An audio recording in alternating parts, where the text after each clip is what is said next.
Cole didn't need a gun that day. The anger in his chest wasn't the kind that breaks bones, it was the kind that shatters complacency.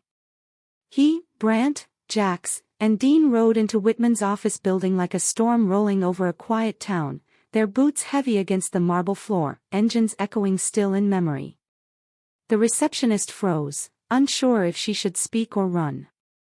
Cole's eyes locked on Mr. Whitman through the glass walls of his corner office, the man sitting behind polished oak, gold watch glinting in the sunlight, a smile plastered on a face that had forgotten work meant more than profit. "What is this?" Whitman asked, voice smooth but wary. Cole didn't shout. He walked forward, the other three following silently, and placed the small pink bicycle sign, the one Lily had held, on the CEO's immaculate desk. "This," he said quietly, "is what your greed costs in real life." Whitman's smile faltered. Cole told him about Lily, about Grace, sleeping under a tree with an empty stomach, about a child selling her beloved bike just to feed her mother. Whitman stammered, trying to defend layoffs, trying to speak in corporate terms about necessity and numbers. But the fire in Cole and his brother's eyes made every word sound hollow, every excuse meaningless.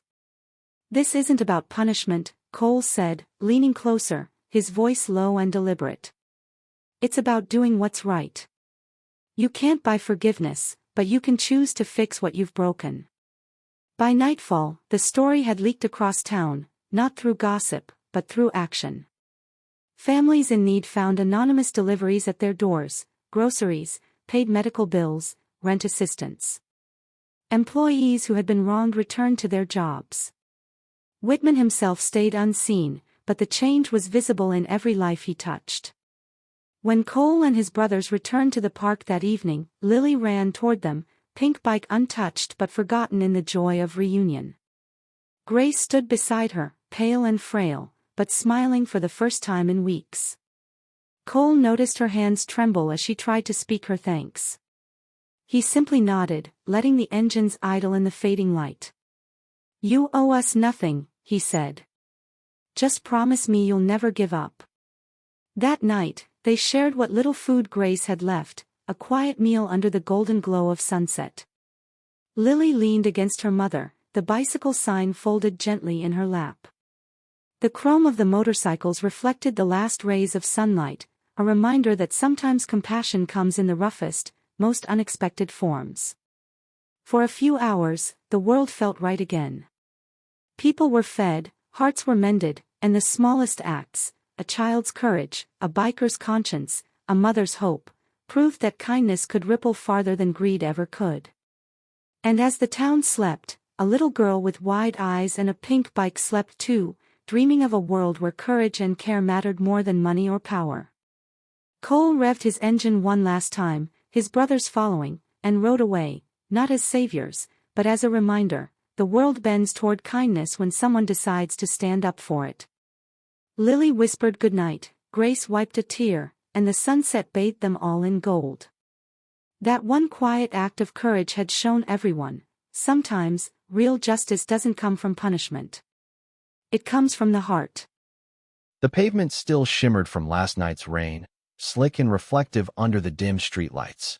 Emily Harper's jacket did little to keep out the chill, and every step made her sore feet ache from the long day. The bell above the daycare door jingled softly, and a warm, tired smile greeted her. "Emily, she's been a little out of sorts today," Miss Carla, the elderly woman who ran the place, said gently, nodding toward a corner. Emily followed her gaze. Nancy, her 3-year-old daughter, lay curled in a beanbag chair, wrapped snugly in a pink fleece blanket. Her tiny chest rose and fell with shallow, rasping breaths. Each cough cut through the quiet like a whisper of worry.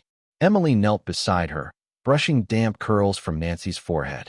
The little girl stirred and blinked sleepily. "Mommy," she whispered, her voice fragile. "Hey, sweet pea. Ready to go home?" Emily asked, forcing a calmness she didn't feel. Nancy nodded and reached for her hand. Emily thanked Miss Carla and carried her daughter into the night. The short walk to their duplex felt endless. Nancy's warm, fragile weight pressed against her chest, each cough echoing through the still streets. Inside, Their apartment was modest but tidy: a small couch, a second-hand crib, a folding table littered with crayons and snack wrappers.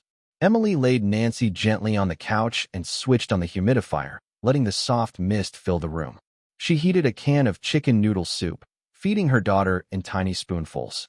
Later, after a warm bath and 2 soft lullabies, Nancy drifted off in her crib. Emily sat on the floor beside her, resting a hand lightly on her daughter's back, counting each breath, as though timing the rhythm of her heart along with Nancy's. Her mind wandered to the folder tucked in the kitchen drawer, worn and folded at the edges. 6 months ago, Nancy had been diagnosed with a congenital heart defect. The specialist had explained the surgery she would need soon, not urgent, but pressing enough to gnaw at Emily's nights. She had already visited multiple hospitals, applied for aid, made endless calls, filled out forms, all without insurance to guarantee help. Emily worked herself to the bone, juggling 2 jobs just to scrape by. Mornings at the cafe, nights cleaning motel rooms. Some days she fell asleep on the floor beside Nancy's crib, exhaustion pinning her down. Family wasn't close. Her mother had passed, her father long gone. Nancy's father had walked out the day Emily showed him the ultrasound. "I can't do this," he had said, grabbing his coat and leaving. So Emily carried the burden alone. She clipped coupons, sold old jewelry, cut corners wherever she could, all to keep her daughter safe, fed, and loved. Nancy never complained, always asking, "Are we okay, Mommy?" with eyes far older than her age. Emily had learned to survive, but survival wasn't the same as living. That night, once the apartment fell silent, Emily sat at the kitchen table, the fridge casting a dim glow over the worn papers. She pressed a hand to her chest, steadying herself, not crying. She rarely did anymore. Tomorrow, she would return to the cafe, greet strangers, pour coffee, and act like her worries weren't pressing in on her like the walls of the tiny apartment. But tonight, she simply listened to her daughter's soft breathing and prayed it would still be there in the morning. The next day, as the cafe began to fill with the early trickle of customers, Emily wiped down the counter. The bell chimed, and she glanced up. It was him, Ethan Cole. But something had changed. His damp, rumpled clothes were gone, replaced by a navy coat, neat and dry. His dark hair was combed back, and his expression carried a quiet confidence, even amusement. He approached the counter, a tentative smile on his face. "Hi," he said. "Do you remember me?" Emily raised an eyebrow. "Of course. Not everyone forgets their wallet and luck on the same day," she replied lightly. Ethan laughed, a soft, easy sound. "Guilty as charged. I wanted to make sure I properly thank you." "You don't owe me anything," Emily said, brushing a loose curl behind her ear, though a flicker of curiosity touched her tired eyes. "Well, maybe just a cup of coffee," he replied, grinning. "One that I actually pay for this time." Emily nodded and began preparing his coffee. "Black, right?" she asked, setting the machine in motion. "You remembered," Ethan said, smiling faintly. When she handed him the cup, he dropped a 20 into the tip jar without a word. Emily noticed, but didn't comment. They exchanged a few casual words, small talk about the weather and the slow start of the morning crowd. He asked about her schedule. She offered a vague smile. Most people didn't want the real answer. Ethan didn't press. Yet he came back. Every morning, like clockwork, he was there, same time, same table near the counter. No laptop, no work distractions. Sometimes he carried a paperback. Other days, he simply sipped his coffee, watching the world pass by outside the cafe windows. Emily tried not to read too much into it. Maybe he was passing through town, needing a quiet place to think. Her coworker Maya was far less subtle. "He's not just here for coffee," she whispered one morning, leaning over the counter. "Maybe he likes the calm. Or maybe," her smirk made Emily roll her eyes, "maybe he likes you." Heat crept up Emily's cheeks despite herself. One day, she overheard him talking with Maya and finally caught his name, Ethan. He was easy to talk to, relaxed, and genuinely attentive. Not the polite, nod-and-smile type of listening, but the kind that remembered details and followed up later. She hadn't met many men like him. A few days later, the wind had turned sharp as Emily waited outside the preschool with Nancy, who was bundled tightly in a thick sweater. The bus was late. Nancy shivered slightly against her mother's chest, her cough soft but persistent. "Almost home, sweetheart," Emily murmured, rubbing her back. Headlights broke through the gray dusk. A sleek black SUV slowed to a stop beside them. The window rolled down. "Ethan," he said. "Need a ride?" Emily hesitated. She hated relying on anyone, but Nancy's small body trembled in her arms. Quietly, she nodded. They slid into the back seat. Nancy curled against Emily, eyelids fluttering closed almost immediately. Ethan adjusted the heat, started soft music, and drove gently, careful not to disturb the sleeping child. The car was warm. Emily leaned her head against the window, exhaustion seeping into her bones. Sleep had been scarce, never more than a few hours in a stretch. Nancy's breathing had steadied, the hum of the engine blurring her edges. Slowly, she drifted off.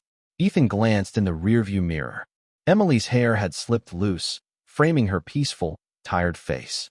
Nancy rested against her chest, both perfectly still.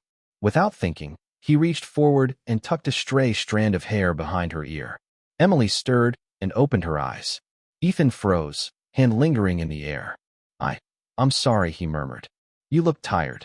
I didn't mean to wake you." She gave him a small, genuine smile, one that didn't mask the exhaustion or the weight she carried. That smile stayed with him long after. When they arrived at her building, he turned off the engine, watching them for a moment. The soft cello music played through the car's speakers, wrapping the quiet space in warmth. Ethan opened the door. He lifted Nancy gently, careful as though she were made of glass. Emily followed silently. At her apartment steps, he handed Nancy back and placed her backpack at Emily's feet. "Take care of her," he said softly. "And take care of yourself, too." Emily nodded, throat tight. Ethan walked away without looking back. She watched the black SUV disappear into the dimming evening, Nancy sleeping in her arms, and felt her heart ease just a little. It was a slow Thursday afternoon at the cafe when Ethan noticed Emily moving with unusual weariness. She smiled when customers spoke to her, but it never quite reached her eyes. Her hands trembled slightly as she refilled the creamers, shoulders sagging under the invisible weight she no longer tried to hide. He didn't comment. Not yet.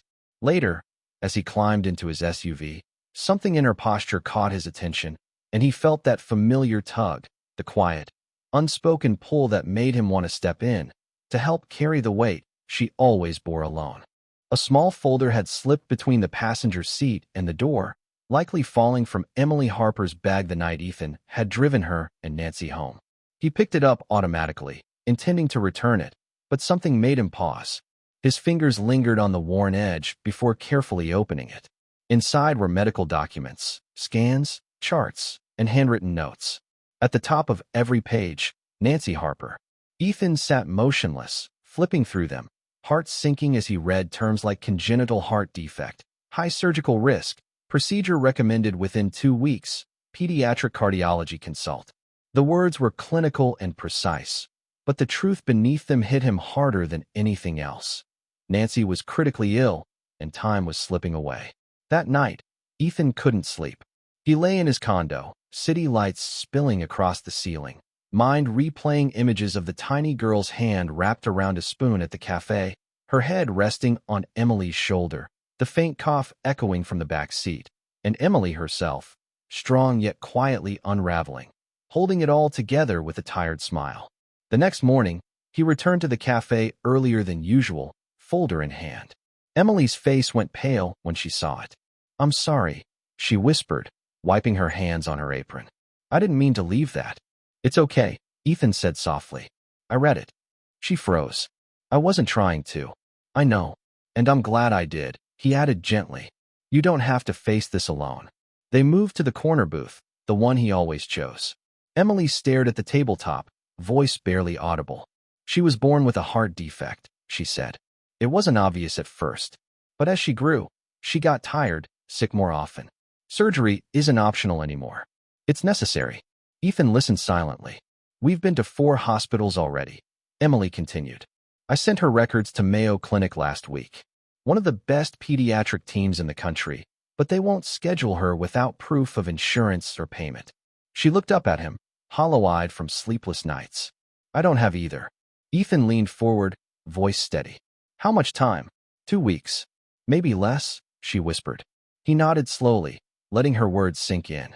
A customer entered, pulling her back to reality. Ethan quietly slipped the folder back into her bag before leaving.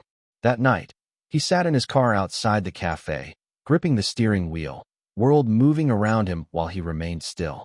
Lights passed. People walked. But inside the car, silence reigned. Slowly, he curled one hand into a fist. No dramatic gesture, no speech, just a quiet, unshakable decision. This wasn't just about Emily and Nancy. It was about stepping into someone else's fight and refusing to let them lose. It started with a cough. Deep, strained, different. Emily bolted upright beside Nancy's bed, heart hammering. The little girl lay curled, flushed, gasping for breath. "Nancy," Emily whispered, hand on her daughter's cheek. The heat burned through her fingers. Another cough. Then another. Suddenly Nancy clutched her chest, struggling for air. "No, no, no," Emily cried, scooping her up and racing to the phone. She dialed 911, voice shaking, praying for an ambulance, whispering soothing words as best she could. By the time help arrived, Nancy was barely responsive. Emily rode in the back, holding her tiny hand. "I'm here, baby. Just breathe. Stay with me." At the local hospital, Emily's heart sank. The ER was small and under-equipped. The attending physician scanned the chart and shook his head. "She needs a pediatric cardiac center," he said. "But where? How?" Emily cried. "She needs help now." Then her phone rang. She didn't recognize the number, but answered, breathless. "Emily, it's Ethan," the voice said, calm but urgent. "My daughter, she's not okay," Emily stammered. "I know," he said firmly. "I'm sending help. Just hold on." "Help? What?" 20 minutes. Stay where you are. I've got everything covered." Emily stood frozen, phone still to her ear. 20 minutes. The hospital staff barely had time to prepare Nancy for transfer when a low rumble filled the night. Rotor blades thundered outside. Staff turned toward the windows as a sleek, white helicopter descended onto the high school football field beside the hospital. Lights flooded the area. Ethan stepped down in a black coat as the medical team swung open the emergency doors. His eyes found Emily instantly. "Is she stable enough to fly?" he asked. "We think so," the nurse said. "But the window is closing fast." "Come with us," Ethan said. Gently, he lifted Nancy, cradling her as if she were his own. They ran together through the cold night, wind whipping from the rotors. Inside the cabin, Emily sat beside Ethan, holding Nancy's hand, the hum of the aircraft filling the space. "Why?" she whispered, voice breaking. "Why are you doing this?" He met her gaze, dark and unwavering. "No one helped my mom when she needed it. I won't let history repeat itself." Tears came, not just from fear, but relief. Relief of not being alone, of someone choosing to fight alongside her. The helicopter crossed the night toward Mayo Clinic in Minnesota. Nancy lay in Emily's arms, Ethan across from her, silent but steady. The city lights blurred beneath them. They landed just after midnight. A specialized pediatric team whisked Nancy into the cardiac wing with practiced precision. Emily stumbled behind, gripping Ethan's coat sleeve like a lifeline. Forms, tests, and briefings blurred together, but he never left her side. He answered questions, signed paperwork, and spoke calmly to the doctors when Emily's mind blanked. By dawn, Nancy was stabilized in the pediatric ICU. Her surgery was scheduled for 48 hours later. Emily stood at the window, arms crossed, exhaustion pressing down. "Come on," Ethan said softly. "I got us a place nearby. You need rest." "I'm not leaving her," Emily whispered. "I didn't say far," he offered a faint smile. "Just enough for you to shower. Maybe eat something that isn't from a vending machine." She wanted to argue, but the heaviness in her limbs answered for her. "We can stabilize her here, but she can't stay," the doctor said, urgency in his voice. "But where? How?" "She needs help now." Emily Harper's voice cracked as she wrapped her arms around herself, panic clawing at her chest. Her daughter's life hung by a thread, and there was nothing she could do on her own. The doctor was already on the phone, calling every facility he could think of, but time was slipping away like water through her fingers. Emily stood in the hallway, heart pounding, unable to move, unable to breathe fully. Then her phone rang. She didn't recognize the number, but she answered it, breathless. "Emily." The voice was steady, urgent. "Ethan. My daughter. She's not okay," Emily said, voice shaking, tears threatening. "I know." He replied calmly but firmly. I'm sending help. Just stay where you are. What do you mean? She stammered. 20 minutes, he said. Stay put. I've got everything covered. Then he hung up. Emily stood frozen, phone pressed to her ear, heart thundering. 20 minutes. Already, the hospital staff had begun prepping Nancy for transfer when a low, rolling rumble shook the building. Rotor blades. Emily and the nurses rushed to the windows, eyes wide. A sleek white helicopter, marked with a private medical transport logo, descended onto the high school football field beside the hospital. Spotlights flooded the area. Through the chaos, Ethan stepped down from the aircraft in a black coat, moving with purpose. His gaze swept the commotion until it locked onto Emily, standing by the gurney with Nancy bundled in blankets, oxygen mask over her small face. Is she stable enough to fly? He asked the attending nurse. We think so, but the transfer window is closing, she replied. Then come with us, Ethan said, eyes never leaving hers. He lifted Nancy into his arms as if she weighed nothing, cradling her gently. Emily followed, stunned, as the wind whipped around them from the spinning blades. Inside the helicopter, Emily settled beside Ethan, clutching Nancy's tiny hand. Machines beeped softly, echoing the faint rhythm of her daughter's heart. The hum of the aircraft filled the cabin, a strange lullaby of hope. Emily could barely breathe. Why? She whispered, voice cracking. Why are you doing this? Ethan's eyes were darker than usual, not with anger, but with something older, deeper. No one helped my mom when she needed it, he said softly. I won't let that happen again. Emily's lips trembled, throat tightening. She reached for his hand, curling her fingers around his. Tears spilled over. Tears of fear, exhaustion, and the overwhelming relief of not being alone, of someone finally showing up and choosing to stay. The helicopter cut through the night toward Mayo Clinic in Minnesota, where Dr. Keller and his team waited. Emily sat in the soft glow of the cabin, Nancy beside her, and Ethan across from her, real, unwavering, and refusing to leave. Just after midnight, the helicopter touched down on the clinic's rooftop. A specialized pediatric team rushed Nancy into the cardiac wing, moving with coordinated precision. Emily stumbled behind them, gripping Ethan's coat sleeve like a lifeline. Hours passed in a blur of forms, tests, and medical briefings. Ethan never left her side. He answered questions when Emily's mind went blank, signed paperwork without hesitation, and spoke with calm authority to the doctors. By dawn, Nancy was stabilized in the pediatric ICU. Her surgery was scheduled for 48 hours later, just enough time to prepare her tiny body. Emily stood at the window, arms crossed, staring at the city skyline. Exhaustion pressed down like a weight she couldn't lift, and sleep felt impossible. Come on, Ethan said softly behind her. I got us a place nearby, just a few blocks away. You need rest. I'm not leaving her, Emily whispered, voice raw. I didn't say far, he offered, a faint smile tugging at his lips. Just enough for you to shower. Maybe eat something real, not from a vending machine. She wanted to argue, but her limbs were heavy, her body surrendering to the relief that someone else had taken the fight into their own hands. For the first time in a long while, she allowed herself to trust that she wasn't alone anymore. The apartment Ethan had arranged was modest but peaceful. 2 small bedrooms, a kitchenette, and a window overlooking the city skyline. Emily stepped into the shower while Ethan moved around the tiny kitchen, whisking eggs and toasting bread. When she emerged, hair damp and face pale, a warm plate was waiting on the table. You didn't have to do this, she said softly. I know, he replied, placing the plate in front of her. Eat anyway. The first day passed in a blur. They returned to the hospital after breakfast and spent hours at Nancy's bedside. Ethan had brought a small stuffed fox from the gift shop. Emily read picture books in a low, steady voice, trying to mask the tremor that threatened to shake through her words. Whenever Nancy stirred, Ethan was right there, making silly faces, playing gentle games of peek-boo, folding tissue into tiny animals, coaxing giggles through her oxygen mask. On the second day, Emily stepped out for fresh air. When she returned, she found Ethan sitting with Nancy at the bedside, guiding her tiny hand as she colored a page in the hospital activity book. He held the crayon loosely between them, letting her scribble stars, hearts, and whimsical shapes. Look at that, he said with a grin. Future artist in the making, I'd say. Emily leaned against the doorway, watching them.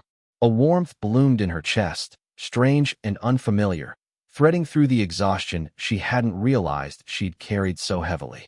That evening, Ethan insisted she return to the apartment for a few hours of rest. I'll stay with her, he promised. Emily hesitated, then nodded. She's safe with me, Emily, he reassured. And for the first time in weeks, the apartment felt a little less empty, and Emily could lay her head on a pillow without the constant hum of monitors or the worry pressing down on her. Sleep came quickly, deep and dreamless. The next night, the night before the surgery, Emily returned late, expecting the room to be quiet and empty. Instead, she found Ethan in the dimly lit room, reclining in the chair beside Nancy's bed. The monitors glowed softly, casting a gentle light across the space. He was slumped slightly, one arm resting across the bed rail, hand curled gently around Nancy's. He hadn't moved. Emily paused, her throat tight, and knelt quietly beside him. She studied the way their hands fit together, natural and unforced, as if they had always belonged that way. Nancy stirred slightly, but did not wake. Ethan remained still, whispering into the stillness. Emily spoke the words she had barely dared to think. Maybe you're the miracle I didn't even know to pray for. She brushed a strand of Nancy's hair from her forehead, then one from Ethan's, and for the first time in years, felt like she wasn't carrying the world alone. The surgery lasted 6 hours. Emily paced the hospital hallway, arms crossed, nails bitten down to the quick. Ethan stayed nearby, silent and steady, ready to support her if her knees gave way.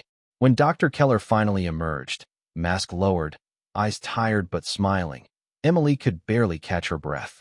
She made it, he said. The surgery was a success.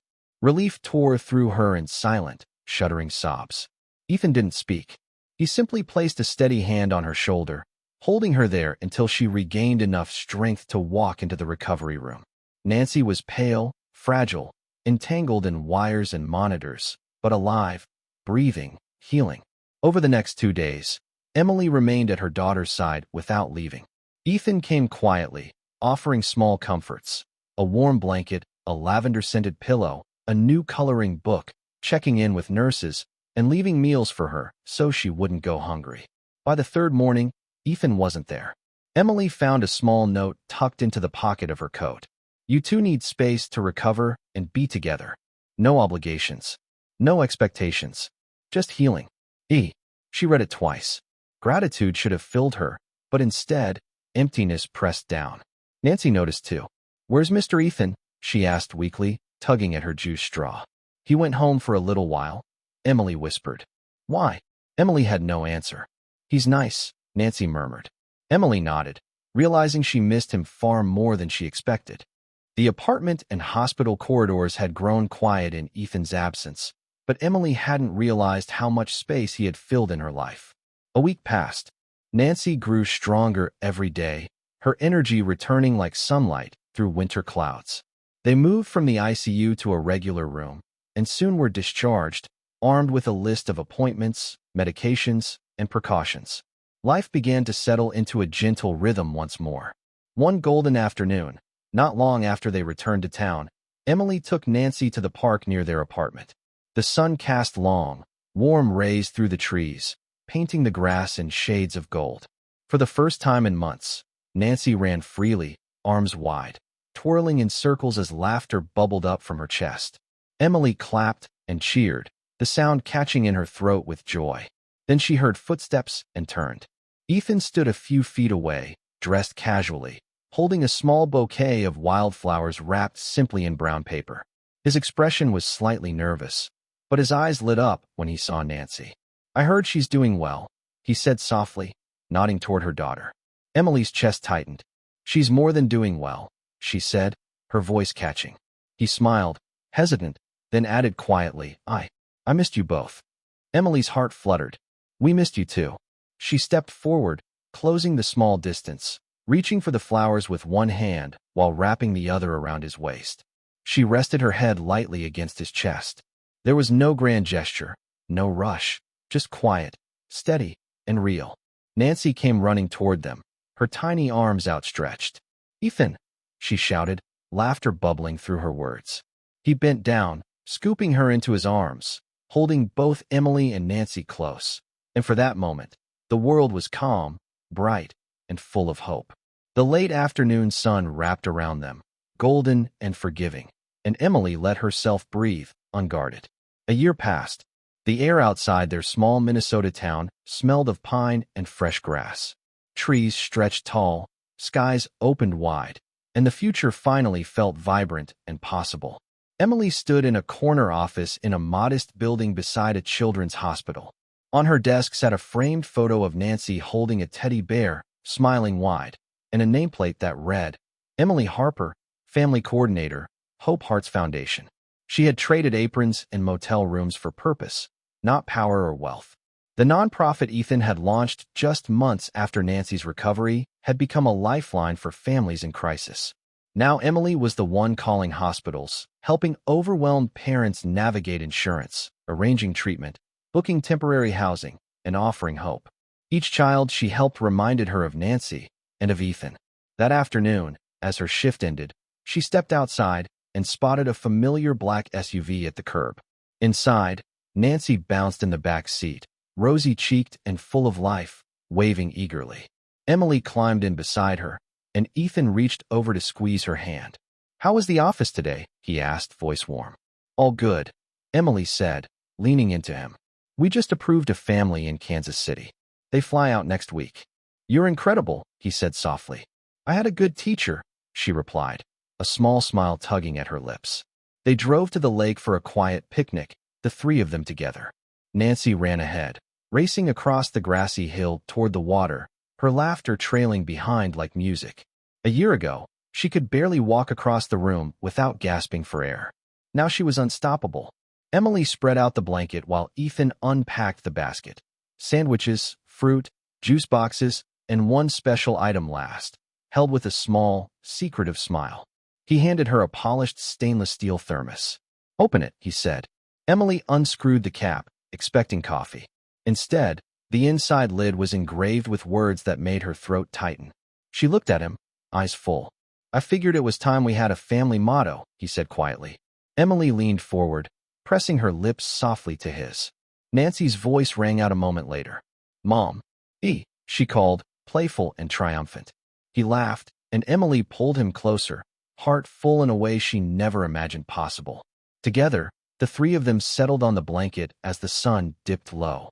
Nancy handed out wildflowers, one to each of them. The lake shimmered in the fading light, the air still and warm, and for the first time in years, everything felt exactly right. It had started with a single cup of coffee, a small act of kindness that had grown into trust, love, and a life filled with hope. They had built more than a family. They had built home, laughter, and a future that gleamed with possibility.